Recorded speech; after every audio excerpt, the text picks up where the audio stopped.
मंत्री श्री अशोक कौल जी, प्रदेश महासचिव doctor DK. मनाल जी, प्रदेश प्रवक्ता श्री राजीव दसरोटिया जी, सुनील सेठी जी, जिला प्रभारी मुनीष शर्मा जी, जिलाध्यक्ष गोपाल महाजन जी, भारतीय जनता पार्टी के सभी पदाधिकारीगण, कठुआ से आए हुए मेरे सभी उपस्थित बहनों और भाइयों, आज इस पावन धरा को,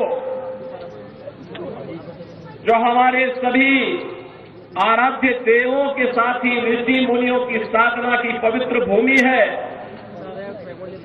स्वतंत्रता संग्राम सेनानियों की भूमि है, एक भारत श्रेष्ठ भारत के लिए अपने आप को बलिदान करने वाले उन हुतात्माओं की भूमि है, स्वर्गीय बलदेव सिंह जी की भूमि है। इस धरा को नमन करते हुए मैं आप सबका हृदय से अभिनंदन करता हूं। बहनों और भाइयों, कल से ही वासंतिक नवरात्रि प्रारंभ हुई है। जगत जननी मां भगवती की उपासना का पर्व हमारा यह सनातन समाज वर्ष में 2 बार आदिशक्ति मां भगवती की उपासना करता है।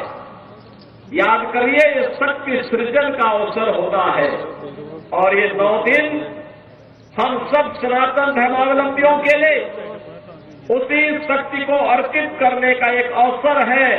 मैं इस अवसर पर यहां की इन पवित्र स्थलों को माता त्रिपुर सुंदरी के पावन चरणों पर, यहां के शुक्राला माता के श्री चरणों में और माता वैष्णो के धाम को कोटि कोटि नमन करता हूं। महान स्वतंत्रता संग्राम सेनानी और महान योद्धा जनरल जोरावर सिंह को भी उनकी स्मृतियों को नमन करता हूं। बहनों और भाइयों, जब जम्मू कश्मीर की बात आती है तो भारत का सिरमौर, भारत का मुकुट हर व्यक्ति गर्व के साथ देखना चाहता है। जब जम्मू कश्मीर की बात आती है तो स्वतंत्र भारत के वे नारे एक बार फिर से गूंजते हुए दिखाई देते हैं कि जहां बलिदान, जहां हुए बलिदान मुखर्जी वह कश्मीर, यही इन्हीं वादियों में नारे गूंजे थे। डॉक्टर श्यामा प्रसाद मुखर्जी ने इस सपने को साकार करने के लिए अपने आप को बलिदान किया था और बहनों और भाइयों, 70 वर्षों तक कोई सरकार निर्णय नहीं ले पाई। डॉक्टर जितेंद्र सिंह जी को आपने चुनाव जिता करके भेजा। मैं जानता हूं 2014 में हम दोनों साथ सांसद थे और तब भी जब भी जम्मू कश्मीर की बात आती थी, बेझिझक एक सांसद के रूप में, एक मंत्री के रूप में बोलते थे कि मैं पहले वहां का नागरिक हूं, धारा 370 समाप्त होनी ही चाहिए और वहां का विकास होना ही चाहिए। और आज मैं बधाई देता हूं आप सबको, प्रधानमंत्री मोदी जी के प्रति आभार व्यक्त करता हूं, गृह मंत्री अमित शाह जी के प्रति आभार व्यक्त करता हूं, जिन्होंने आतंकवाद की इस जड़ को सदैव के लिए समाप्त करके आज कश्मीर में यह साबित कर दिया है कि दिल्ली का लाल किला हो या श्रीनगर का लाल चौक, चारों ओर उत्साह है, उमंग है, क्योंकि यह क्षेत्र आज विकास की मुख्य धारा के साथ जुड़ा हुआ है। बहनों और भाइयों, जो विकास है आज आप देख रहे होंगे, 4 लेन और 6 लेन की एक्सप्रेसवे, मेडिकल कॉलेजेस का संचालन, इंजीनियरिंग कॉलेज, यहां पर सिंचाई की सुविधा, हर घर नल की योजनाएं, ये सब हो ही रही है। लेकिन सबसे बड़ी बात ये, पूछिए इन लोगों से जो इस देश के विभाजन के जिम्मेदार हैं। कांग्रेस से प्रश्न पूछा जाना चाहिए, आखिर हमारा हिंदुस्तान 1947 में आजाद हुआ, लेकिन कांग्रेस की सत्ता लिप्सा ने आजादी के एक दिन पहले देश का दुर्भाग्यपूर्ण विभाजन भी करवाया। और बहनों और भाइयों, स्वतंत्र भारत में हमने हमेशा अपना एक धर्म माना, और वह धर्म माना राष्ट्र धर्म। हम अपने राष्ट्र को सर्वोपरि मानते हैं। मेरे व्यक्तिगत कोई भी आस्था होगी, कोई उपासना विधि होगी, लेकिन अगर वह राष्ट्र के मार्ग में बाधक आए, मैं उसको दरकिनार करके रखता हूं और पहले कहता हूं कि मेरा देश रहना चाहिए। मेरे लिए मेरे देश की स्वतंत्रता, मेरे देश की संप्रभुता और उसकी अखंडता सर्वोपरि रखती है। और इसीलिए आज न केवल भारत एक ग्लोबल पावर के रूप में आगे बढ़ रहा है। अब तो बहनों और भाइयों, आप देख रहे होंगे, अन्य दिनों में तो आप छोड़िए, भारत सरकार के साइंस एंड टेक्नोलॉजी के मंत्री भी डॉक्टर जितेंद्र सिंह जी हैं, प्रधानमंत्री कार्यालय के मंत्री भी डॉक्टर जितेंद्र सिंह जी हैं। कोरोना कालखंड में पहली बार आपने देखा होगा, भारत के वैज्ञानिकों ने यानी दो ऐसे वैक्सीन दिए जो दुनिया के अंदर कोरोना जैसी महामारी की अचूक दवा है, अचूक दवा।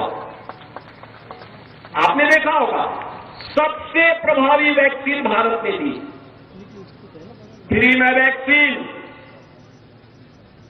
फ्री में उपचार, फ्री में टेस्ट। 140 करोड़ भारतवासियों को भारत की सरकार ने प्रधानमंत्री मोदी जी के नेतृत्व में प्रदान किया। और बहनों और भाइयों, 4 वर्ष से फ्री में 80 करोड़ लोगों को राशन की सुविधा, और अगले 5 वर्ष तक ये राशन की सुविधा फिर से प्राप्त होने वाली है भारतवासियों को। आप सोचो, 140 करोड़ में से 80 करोड़ लोगों को 4 वर्ष से फ्री में राशन की सुविधा अगले 5 वर्ष तक मिलना है।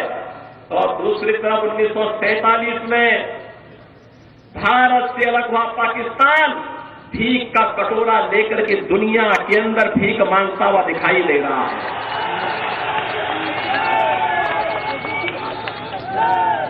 आज आप देख रहे होंगे बदलते हुए भारत को। ये जो नया भारत है, बहनों और भाइयों, इस नए भारत को आज आप देख रहे होंगे, एक भारत श्रेष्ठ भारत। इस भारत में भारत के 140 करोड़ लोगों का सम्मान भी है। दुनिया के अंदर आज भारतवासी कहीं भी जाता है, लोग बड़े सम्मान के साथ उसकी ओर देखते हैं। आज भारतवासी दुनिया के अंदर सम्मान प्राप्त कर रहा है। आज सीमाएं भी सुरक्षित हुई हैं। ऐसा नहीं कि अब कोई पाकिस्तान का व्यक्ति, कोई घुसपैठ करके हमारी सुरक्षा में सेंध लगाएगा, नहीं लगा सकता। अगर कहीं एक पटाखा भी फूट जाए ना, तो पाकिस्तान अब सफाई देता कि नहीं, मेरा इसमें हाथ नहीं है, क्योंकि इसे मालूम है अगर कुछ हो गया तो फिर उसको लेने के देने पड़ेंगे। और बहनों भाइयों, जब एक मजबूत सरकार होती है तो ऐसे होता है। सुरक्षा की पुख्ता व्यवस्था, कश्मीर में धारा 370 समाप्त करके यहां के आतंकवाद की समस्या का समाधान, देश के अंदर नक्सलवाद की समस्या का भी समाधान हो गया। सुरक्षा की बेहतर स्थिति है, इंफ्रास्ट्रक्चर, अत्याधुनिक इंफ्रास्ट्रक्चर आप देख रहे होंगे। कई highway, railway, metro, rapid rail, IIT, IIM, medical college, AIIMS जैसी सौगात आज देश को प्राप्त हो रही है। साइंस एंड टेक्नोलॉजी के नए नए केंद्र बन रहे हैं। अत्याधुनिक इंफ्रास्ट्रक्चर विकसित हो रहा है, बेहतरीन माहौल में भारत आगे की ओर बढ़ रहा है। और यही नहीं, इन सब स्थितियों को ध्यान में रखने के साथ ही गरीब कल्याणकारी योजनाओं की कोई सानी नहीं। आप देखते होंगे, न केवल जम्मू कश्मीर में, पूरे भारत के अंदर भी आप देखते होंगे 80 करोड़ लोग फ्री में राशन की सुविधा का लाभ प्राप्त कर रहे हैं। 60 करोड़ लोग आयुष्मान भारत में 5 लाख रुपए की स्वास्थ्य बीमा का कवर प्राप्त कर रहे हैं। 50 करोड़ लोगों को जनधन के अकाउंट खोले गए। 12 करोड़ अन्नदाता किसान प्रधानमंत्री किसान सम्मान निधि का लाभ प्राप्त कर रहा है। 12 करोड़ गरीबों के घर में शौचालय बने हैं। 10 करोड़ परिवारों को फ्री में उज्ज्वला योजना के सिलेंडर के कनेक्शन प्राप्त हुए हैं। बहनों और भाइयों, 4 करोड़ गरीबों के लिए प्रधानमंत्री आवास योजना भी बने हैं और 2.5 करोड़ घरों तक पहली बार बिजली पहुंचाने का काम भी हुआ है। इस प्रकार के अनगिनत गरीब कल्याणकारी योजनाओं का लाभ आज पिछले 10 वर्ष में उस कैबिनेट के और उस सरकार ने किए हैं जिसका नेतृत्व मोदी जी कर रहे हैं। और आपके सांसद उस सरकार के अभिन्न हिस्से हैं। डॉक्टर जितेंद्र सिंह जी उस सरकार के हिस्से हैं। वह सरकार आज गरीब कल्याण का कार्य भी कर रही है। और तो और कितना परिवर्तन आया है। इससे पहले लोग अपने आप को हिंदू बोलने में भी संकोच करते थे। और बहनों भाइयों, अयोध्या का नाम लेने पे तो लोग डरते थे।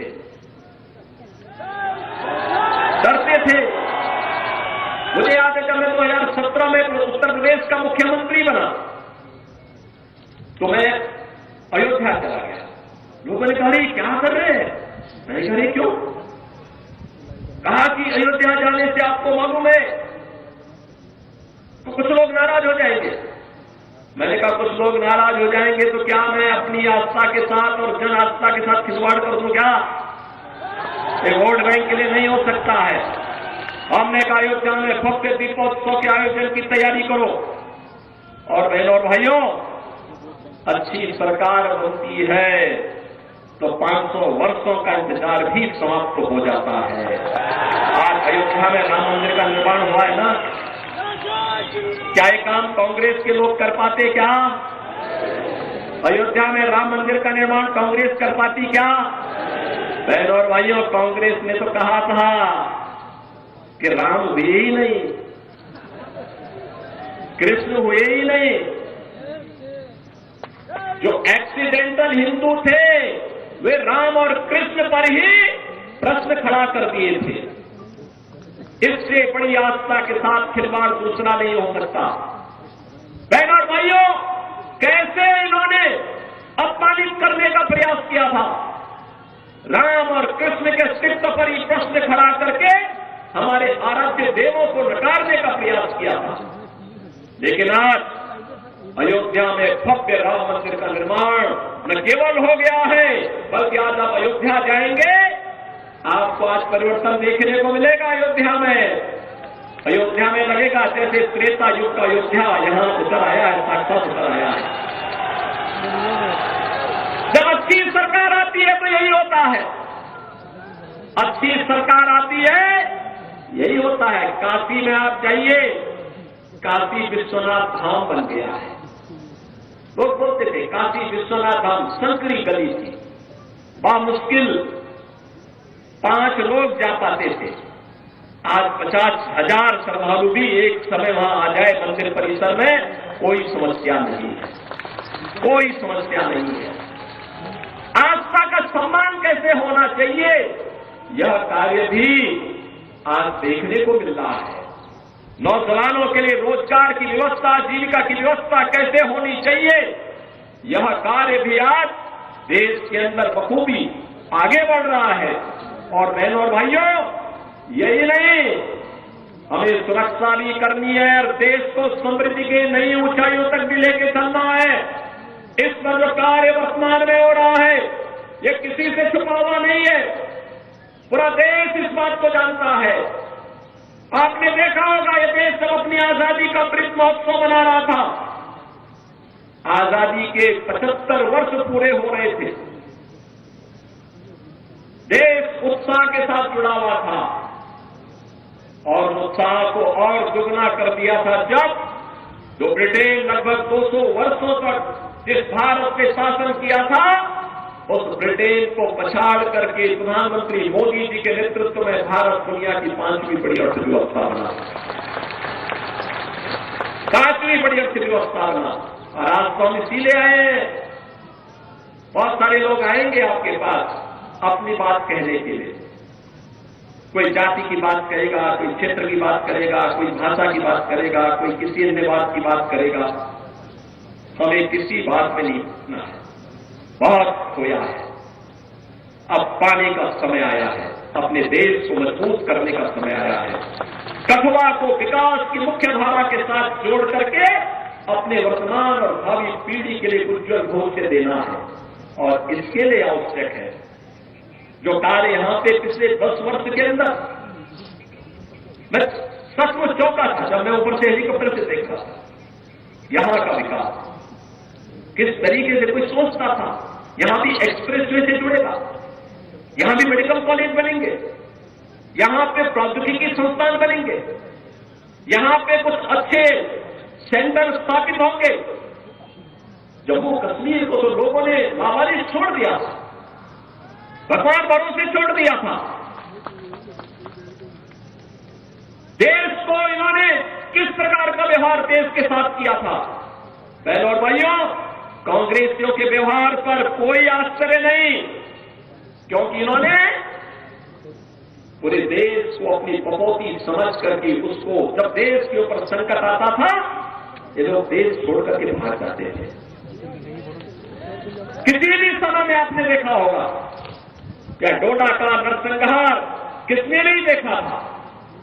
लेकिन बहनों और भाइयों, अब हमारे पास वक्त आया है, पिछले 10 वर्ष में जो कार्य किया है उसके परिणाम को हमें और बेहतर तरीके से सामने लेकर के आना है और इसके लिए तीसरी बार मोदी जी ने आपसे कार्यकाल मांगा है। मोदी जी तीसरी बार देश के अंदर भारत को तीसरी बड़ी अर्थव्यवस्था के रूप में स्थापित करने के लिए आपके पास आ रहे हैं और इसके लिए मोदी जी के प्रतिनिधि के रूप में आपके लोकप्रिय सांसद और केंद्रीय मंत्री डॉक्टर जितेंद्र सिंह जी तीसरी बार आपका आशीर्वाद प्राप्त करने के लिए आपके पास हैं। बहनों और भाइयों, अपनी सहजता, अपनी सरलता, अपने व्यवहार कुशल से न केवल उन्होंने देश के अंदर बल्कि जो भी दायित्व उन्हें भारत सरकार ने सौंपा है, पार्टी ने सौंपा है, उसका बखूबी निर्वहन करने की जिम्मेदारी उन्होंने जिस तत्परता और जिस प्रतिबद्धता के साथ किया है वो अद्भुत है, अभिनंदनीय है और इसके लिए मैं आपको बधाई देता हूं। क्योंकि प्रतिनिधि आपने चुना,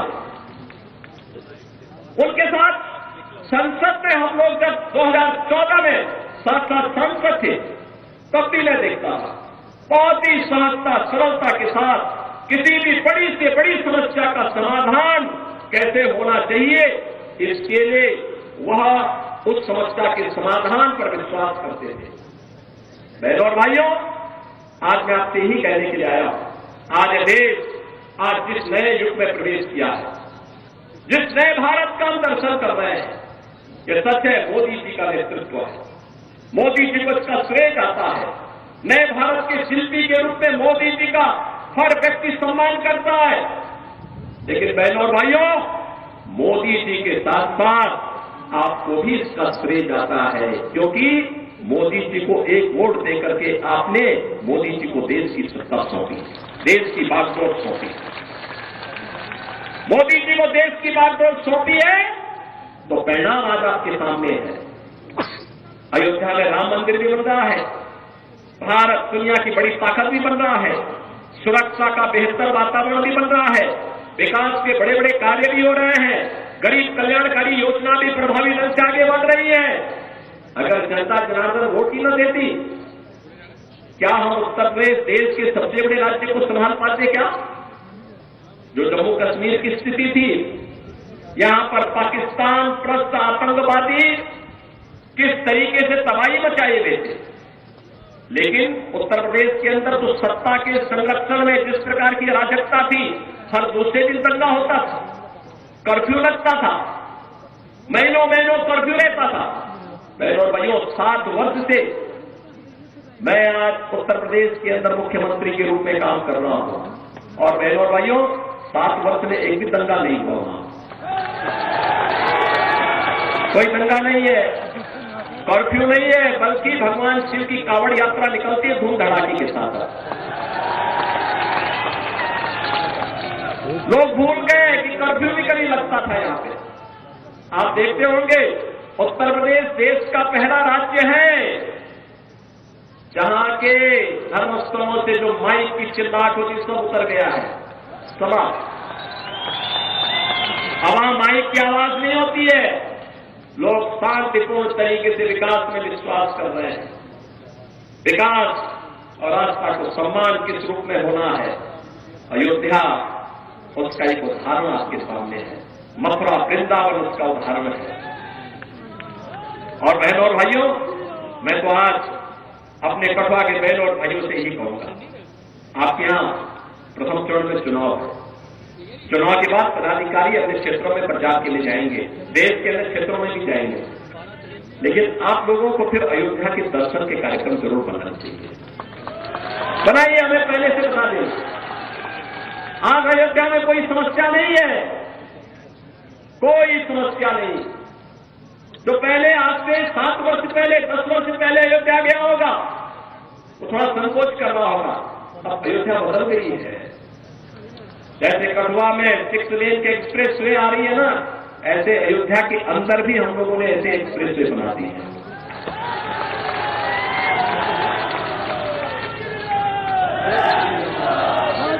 सुरक्षा का बेहतर वातावरण है। उत्तर प्रदेश में तो बहुत संकोच नहीं करते हम लोग। बहनों और भाइयों, कोई दंगा करता है तो हम उसको उल्टा टांगने का काम कर देते हैं, लटका देते हैं उसको और बोल देते हैं कि ले जाओ। बहुत ज्यादा कोई बकबक करता है तो बहनों और भाइयों, मिर्च का झोंका नीचे से लगा दिया जाता है, फिर सारी भोंगों अपने आप ठीक हो जाती है उन लोगों की। और इसलिए बहनों भाइयों, आज हम आए हैं नए भारत के निर्माण के लिए। हमें प्रधानमंत्री मोदी जी को तीसरा कार्यकाल देना है, और तीसरे कार्यकाल के लिए तीसरी बार डॉक्टर जितेंद्र सिंह जी को भारी बहुमत से विजयी बना के भेजना है। उधमपुर में फिर से तीसरी बार कमल खिलाना है। आप सब सहमत हैं ना? सभी लोग सहमत हैं? माताएं बहनें भी सब लोग अपना आशीर्वाद दीजिए। लोकतंत्र तो आपका है, लोकतंत्र के जनार्दन आप ही हैं, और लोकतंत्र में तीसरी बार आपको ने फिर से भारी बहुमत से विजयी बनाना है। और यह अवसर आपके लिए होगा कि उन्होंने 10 वर्ष में जिस निष्ठा के साथ काम किया है। चुनाव एक अवसर होता है 5 वर्ष में अपने जनप्रतिनिधि की सेवा के प्रति कृतज्ञता ज्ञापित करने का। जिन्होंने कार्य किया है व्यक्तिगत राग द्वेष के ऊपर उठ करके, व्यक्तिगत राग द्वेष के ऊपर उठ करके मूल्य और सिद्धांतों के लिए राष्ट्र धर्म का निर्वाह करते हुए हम लोग कार्य करेंगे। और इस दृष्टि से उन्होंने जिस निष्ठा के साथ काम किया, जितेंद्र अभिनंदनीय है, स्वागत योग्य है। और इसलिए आज मुझे स्वयं उत्तर प्रदेश से यहां आना पड़ा है, आपके पास आना पड़ा, आपसे अपील करने के लिए आया हूं। मैं आप सबसे ये अपील करने के लिए आया हूं, जिन्होंने जिस मजबूती के साथ काम किया उसको ध्यान में रखते हुए भारी बहुमत से उन्हें विजयी बना करके एक बार फिर से यहां पर कमल के फूल को खिलाने की कार्रवाई आप फिर से करिए। और जो आवाज देश की है, एक ही आवाज पूरे देश के अंदर गूंज रही है। मैं भी महाराष्ट्र गया था परसों, उसके एक दिन पहले मैं राजस्थान में था। उत्तर प्रदेश में तो 80 लोकसभा सीट अकेले उत्तर प्रदेश में, और हर ओर एक ही आवाज है, वो आवाज है कि फिर एक बार, फिर एक बार, फिर एक बार मोदी सरकार का, और अब की बार 400 पार। 400 पार के लिए सहमत है ना? देखो, डॉक्टर जितेंद्र सिंह जी चुनाव जीतेंगे, किसी को संदेह नहीं, लेकिन चुनाव में बढ़त इतनी होनी चाहिए कि उनको भी यहां के शेष परियोजनाओं के लिए उतनी ही ताकत मिल सके। जनप्रतिनिधि ये कहता है ना, बाद में सांसद ये कहता है कि भाई देखो, जनता ने एक बड़ी जिम्मेदारी दी है, अब इस कार्य को मुझे यहां कराना ही कराना है, और उस कार्य के लिए बढ़त इतनी रात दीजिए। आप सब करेंगे? सहमत हैं? सभी लोग सहमत हैं? सभी लोग सहमत हैं? तो मेरे साथ फिर बोलेंगे, भारत माता की, भारत माता की, भारत माता की, वंदे वंदे वंदे। अभिनंदन जी सबका धन्यवाद करें। अभिनंदन जी।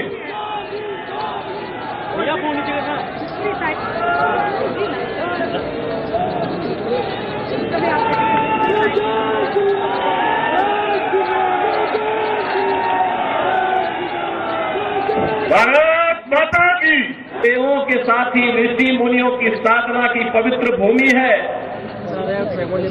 स्वतंत्रता संग्राम सेनानियों की भूमि है, एक भारत श्रेष्ठ भारत के लिए अपने आप को बलिदान करने वाले उन हुतात्माओं की भूमि है, स्वर्गीय बलदेव सिंह जी की भूमि है। इस धरा को नमन करते हुए मैं आप सबका हृदय से अभिनंदन करता हूं। बहनों और भाइयों, कल से ही वासंतिक नवरात्रि प्रारंभ हुई है। जगत जननी मां भगवती की उपासना का पर्व हमारा यह सनातन समाज वर्ष में 2 बार आदिशक्ति मां भगवती की उपासना करता है।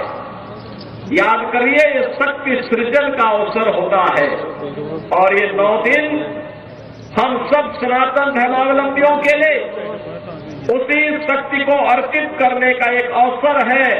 मैं इस अवसर पर यहां की इन पवित्र स्थलों को माता त्रिपुर सुंदरी के पावन चरणों पर, यहां के शुक्राला माता के श्री चरणों में और माता वैष्णो के धाम को कोटि कोटि नमन करता हूं। महान